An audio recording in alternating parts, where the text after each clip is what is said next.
Putin ayaw na. Gusto na daw tapusin mga kapatid ang digmaan sa Ukraine. Well, pag-usapan natin to mga tol. Samahan ninyo ako. I'm just a young nigga chillin' on it. First time I seen ice was a Alright, welcome ulit sa ating bagong video, reaction, review, commentary, opinion, criticism at kung ano-ano pa. So ang source ng balita ng ating pag-uusapan ngayon, etong UNTV News. Again, gusto ko lamang ulit linawin, tayo po'y manonood ng sabay-sabay sa balita. At the same time mga kapatid, habang nanonood tayo, ipopost natin yan at magbibigay tayo ng reaksyon, commentary, opinion, criticism at kung ano-ano pa.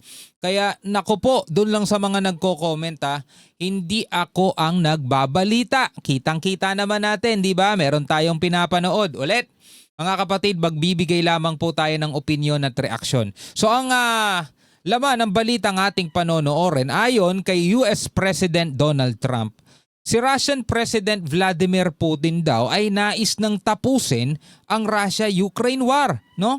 Sabi rito mga kapatid sa report, sa kabila ng bigong negosasyon sa Moscow, inihayag ni US President Trump na nais na umanong itigil ni Russian President Vladimir Putin ang halos 4 na taon nitong labanan sa Ukraine.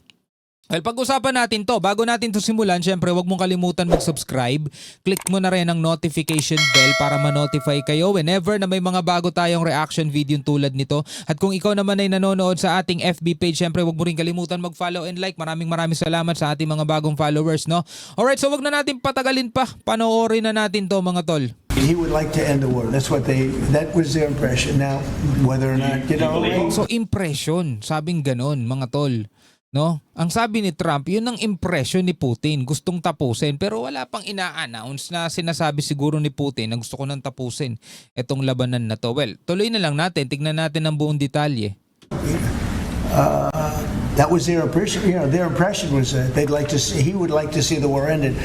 Gusto nang matapos ang digmaan.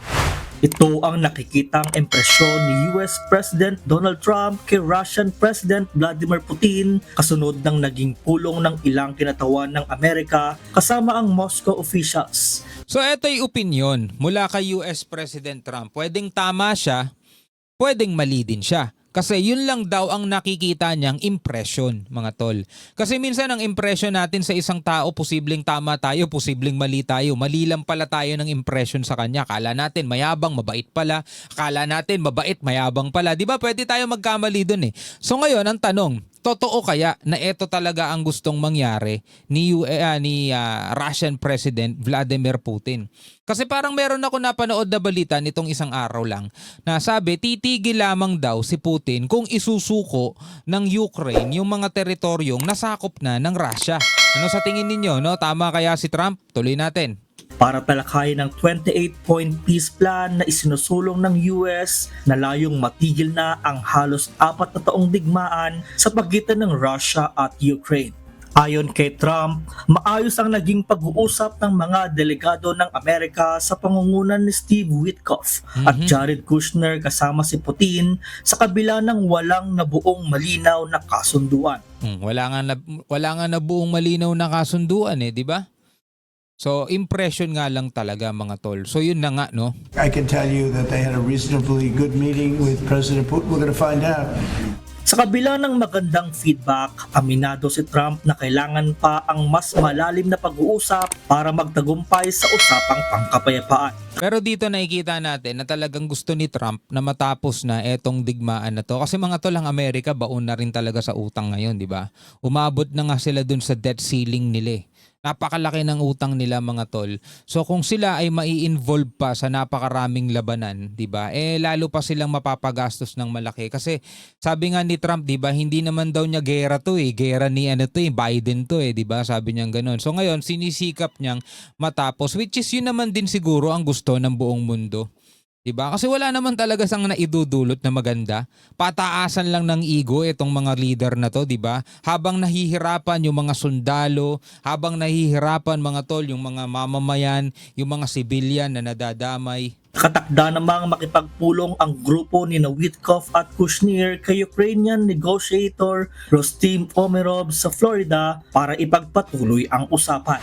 Ayon sa Russian counterpart, hindi katanggap-tanggap ang ilan sa mga nilalaman ng kasunduan, lalo na ang parte ng usapan kaugnay sa ilang mga teritoryo ng Ukraine na hawak na ng Russian forces. Ayun, so hindi nagustuhan ng Russia etong nilalaman o yung mga ilang nilalaman nung kasunduang ipinipresent sa kanila. Kaya hindi nagkaroon ng talagang negosasyon.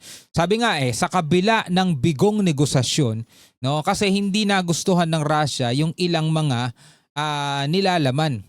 No, kasi nga ang sabi nga nung nakaraang balita, ewan ko kung dito ko rin napanood sa UNTV yun o sa Net25 titigil lang daw si Putin o handa lang tumigil si Putin kapag isinuko ng Ukraine yung ilang mga teritoryo na nasakop na ng Russia. Ibig sabihin, nasakop na namin to, amin na to, wag na kayong pumalag, wag na kayong lumaban. Kasi kung patuloy kayong lalaban, patuloy ninyong gustong bawiin to, di papalag at papalag lang din kami. Parang ganun ang lumalabas mga tol.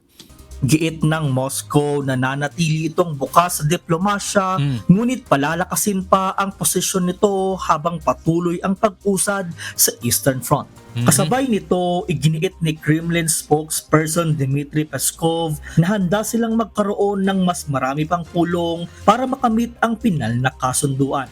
Para naman sa panig ng Kiev, binigyan diin ni Ukrainian President Volodymyr Zelensky na may nakikita na silang oportunidad para sa kapayapaan, ngunit dapat umano itong sabayan ng malakas na pressure laban sa Moscow. Ito namang kalagayan pasensya na kayo kung pinuputol ka. Ito namang kalagayan ng Ukraine, napakahirap din.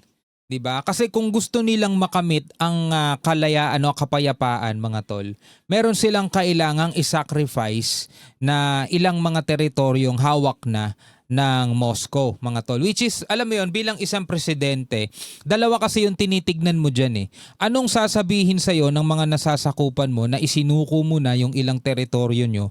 Diba? At ano ding sasabihin sa'yo ng mga kababayan mo dahil patuloy silang nanganganib habang tuloy-tuloy pa rin ang usad ng gera. Diba? Ang hirap nung kalagayan nito ni Zelensky mga tol. Kasi kapag isinuko niya yung ilang teritoryo mga tol, sabihin natin posibleng mahinto na ang gera, pero syempre baka magalit sa kanya yung mga kababayan niya dahil isinuko niya yung teritoryo nila. At ang paniniwala nga ng iba, kapag ibinigay mo ang maliit na bahagi, hihingin pa sa'yo yung mas malaking bahagi mo. Diba? So ang hirap ng kalagayan dyan ni Zelensky mga tol.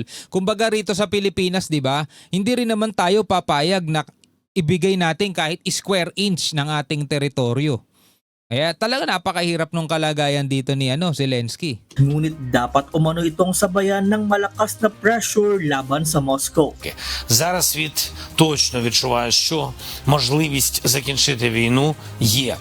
Sabi rito, balikan natin. Umano itong sabayan ng malakas na pressure laban sa Moscow. Зараз Right now, the world clearly feels that there is a real opportunity to end the war. Sabi світ ganun. точно відчуває, що можливість закінчити війну є. І треба And current diplomatic activity and in negotiations наявну активність в перемовинах підкріплювати тиском must be backed by pressure on Russia. на Росію. Саме від такої Everything depends on this very combination. комбінації все залежить. Конструктивна Constructive diplomacy plus pressure on the aggressor. дипломатія плюс тиск на агресора. Kaso mga kapatid, hindi ganun Habang pinipressure ang Russia, mas lalo silang nagpupumiglas Napapansin natin lahat yun, di ba?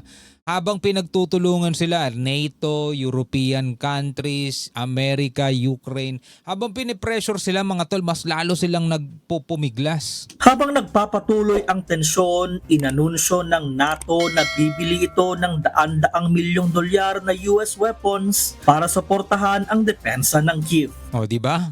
Mag-aano pa sila sa ng missile o US weapons para sa sa Kiev o sa Ukraine. Nagbabala naman ng ilang bansa sa Europa na hindi sila dapat maiwan sa mga kritikal na kasunduan sa pagitan ng Washington at Moscow. Val Onia, UNTV. Di ba? So ito mga tol, ito papakita ko lang sa inyo yung report na sinasabi ko. Hanapin ko lang. So eto nga yung balita, no, 6 days ago to mula naman dito sa UNTV News and Rescue. Ang sabi rito, Russia handa umanong itigil ang opensiba kung isusuko ng Ukraine ang teritoryo. So sabi nga rito mga tol, no, handang ihinto ng Russia ang mga opensiba nito sa Ukraine kung uurong ang Kiev mula sa mga teritoryong naangkin na ng Moscow. Ito yung sinasabi ko, 'di ba? So ito yung gustong mangyari ni Putin at hihinto lamang daw ang Russia kung ititigil na nila ang opensiba laban sa Ukraine kung isusuko na ng Ukraine yung mga teritoryo nilang hawak na o naangkin na ng Moscow. O di ba? So ngayon mga kapatid, ang tanong, isusuko ba to ng Ukraine para matapos na talaga ang labanan doon?